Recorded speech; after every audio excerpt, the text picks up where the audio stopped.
Let's continue down the Italian peninsula as if maybe we were going to go to uh, St. Peter's Basilica in Rome. Along the way, let's stop off in Pisa. Pisa at this time, during the Romanesque, is a powerhouse.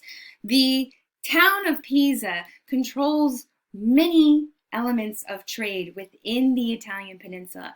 Because of its location to the Mediterranean, it has a lot of boat traffic, and then its location along the Italian peninsula means that if you want to get from the north to the south or south to the north by land, you might want to run them through Pisa. So Pisa during the Romanesque, I need you to think of this as money, money, money, power, power, power, mercantile trade, and with all of that money, with all of that trade, with all of that success, what are they going to do? They're going to spend it on art and architecture. One thing I want to say about Pisa is at this time, this region of Italy, referred to as Tuscany, which you know is named after the ancient Etruscans. You can see it here in this map. This region of Tuscany was in constant battle for control between Pisa and Florence and Siena. Here, let me zoom in a little bit. These three cities, well, towns at the time, were battling each other for control over the Tuscan countryside. And at the time of the Romanesque, Pisa had won several key battles against Siena and Florence, and were just reaping on all the money and all the power and influence. And with all that money and power and influence, they began construction on Pisa's cathedral complex. So here we are standing in front of the complex. Now notice I said a complex. It's not just a cathedral. Another regional variation in Italian churches is the separation of three structures. Not always the case, but often in Italy what we see is rather than a single structure, a church, we see a structure, the church, plus an additional building for the bell tower. That's what's here. And then, let me go to the front again. This right here is another building, and this is called the baptistry. A baptistry is a structure, a building specifically dedicated to baptism. And this three-part complex is common in Italian structures or Italian church complexes. Does that make sense? So what we're looking at here in Pisa is very typical of the Italian peninsula. You'll have three elements, and it's a baptistry, the church itself, and a bell tower. And those three elements can be separate. So that's why in our title, I've just said cathedral complex, the whole space. Now, Pisa had just won control over the Tuscan region from Florence and Siena. And with all of that money, they decided to build a massive complex out of extremely expensive marble. So the white stonework that you see in these buildings, yeah, that's all crazy expensive marble. This is just like dripping in wealth, right? Let's look. Oh, here, this is a nice image to give you a sense of the space. So here's our baptistry. Here's our cathedral, the church itself, and then there's the bell tower. And why is it leaning? Because it's the Leaning Tower of Pisa. Did you not notice that? Yes. So you might have been familiar with the Leaning Tower of Pisa. It's the bell tower for the Pisa complex. We'll look at it again, but I want us to first pay attention to the main structure, the church, the cathedral itself, okay? We're not going to pay too much attention to the baptistry because the outside of the baptistry was redone during the Gothic period, so it's not original. But the cathedral itself maintains its Romanesque originality. Oh, look at me, I'm so smart. I've given you the words: baptistry, church, bell tower. There you go. Got it? Did you write it down? Now looking at it, do you know what shape it is? Cruciform shape. It's a cruciform shape. And here we are standing on the lawn. There's our front doors. There are our transepts. As I said before, at this point in time, Pisa was rolling in dough, and so they decided to line the exterior in this crazy expensive marble, and it's laid into a striped pattern. You can see it very subtle here, right? Now, this is another regional difference that we see in Italian Romanesque churches, is that the exteriors and the interiors will often have this horizontal band striped pattern. And it can be very subtle, like what we're seeing here in Milan, or it can be very bright and very high contrast. So the subtle gray and blue-white marble of the exterior, what else about it is Romanesque? Here it is from the front. What else about it is Romanesque, huh? Rounded arches? Did somebody say rounded arches? Did you? No, you didn't say it. We can lie and say you said it. Okay, so yes, rounded arches. You see those rounded arches? Romanesque rounded arches. What we don't see on the exterior, compound piers. Instead, they stick with tradition. Tradition being ancient Roman, round columns and Corinthian capitals. So you can see how they will take elements of these newer styles, but then be fairly conservative or traditional with other elements. I mean, it's the Italian peninsula. They got lots of ancient Roman ruins around, and they have a preference for the majesty of ancient Rome.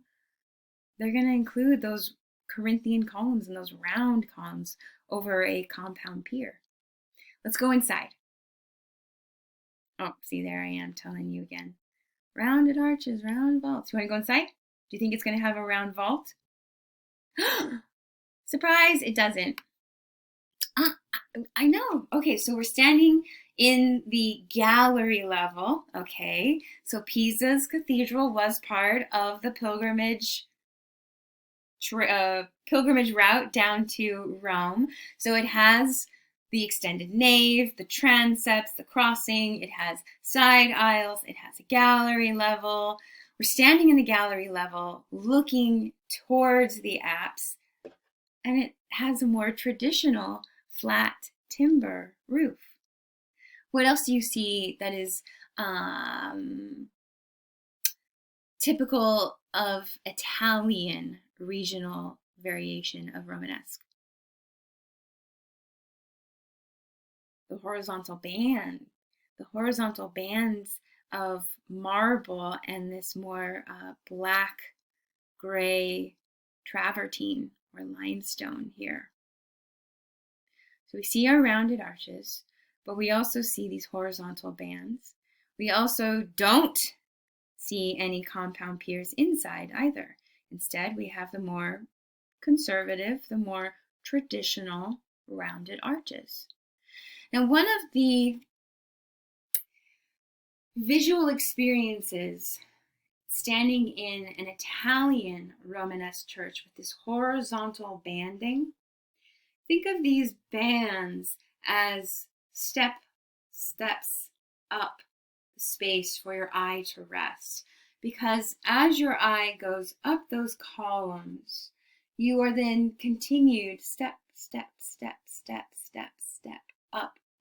up to the roof line.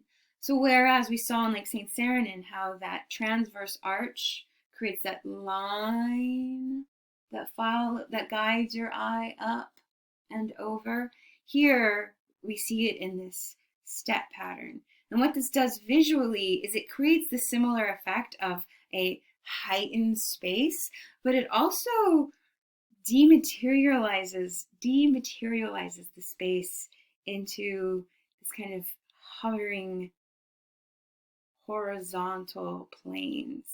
It's a very difficult thing for me to describe, but how I try to describe it is standing in a church such as Pisa Cathedral. Your vision continues up, but it kind of sways horizontally. Whereas standing in St. Saturnin, your eye moves up and then it kind of waterfalls down. And so you are in this kind of long oval waterfall, lifting you and hovering you in the space. So visually, both of them are intentionally disrupting your physical space and bringing you into a more spiritual space, even just a head space, right? Here it is on the exterior again. Now, that Leaning Tower of Pisa, I told you I would say something about it. So the Leaning Tower of Pisa is a bell tower, and when construction began on the bell tower, Pisa was thriving. Pisa was rolling in dough. However, construction takes a long time. And as the tower was built story by story by story by story, what they saw happening right away was that the foundation of the bell tower was faulting. It was faulting as in weak. And it started to slip as every level, and it got heavier and heavier, it started to lean. Now you might be thinking, well, then just fix it. Well, this is when it gets awkward, because by the time that they were completing construction of the tower, they ran out of money. Pisa had lost a few key battles against Siena and Florence, and therefore didn't have the funds or the resources to fix it. So they decided to leave it, and they left it for hundreds of years, and it continued to lean and lean. And then it became a tourist attraction in Italy, and people came from all over the world. Now, by the year 2000, it had started to lean too precariously that it was going to collapse. And so the Italian government gathered up funds to shore up the foundation. What they did was they basically removed soil from the opposite side and then reinforced the leaning side. So they kind of righted it just enough so that it wouldn't collapse. Now, again, you might be thinking, well, what? This is the time to fix it. Just make it nice and straight.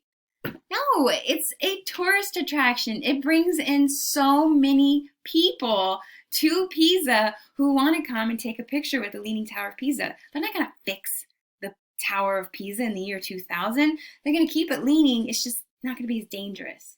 So when you go to Pisa, you will go to the Leaning Tower. You're not allowed inside the tower for safety reasons, but you're going to see tons of people on the outside. Oh, look at this beautiful view of it.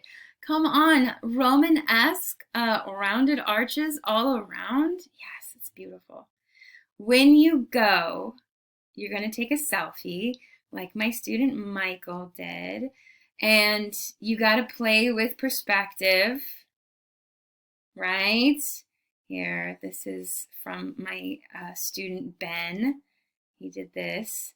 And then you can also take pictures of everybody taking pictures of the Leaning Tower of Pisa, because they're going to get really creative. I don't know these people, but they're very creative. Look at these cheerleaders. They're doing a stunt here. Look at... Take a picture of people taking pictures in front of the Leaning Tower of Pisa. All right, so that's it for Pisa. Let's continue down the Italian peninsula.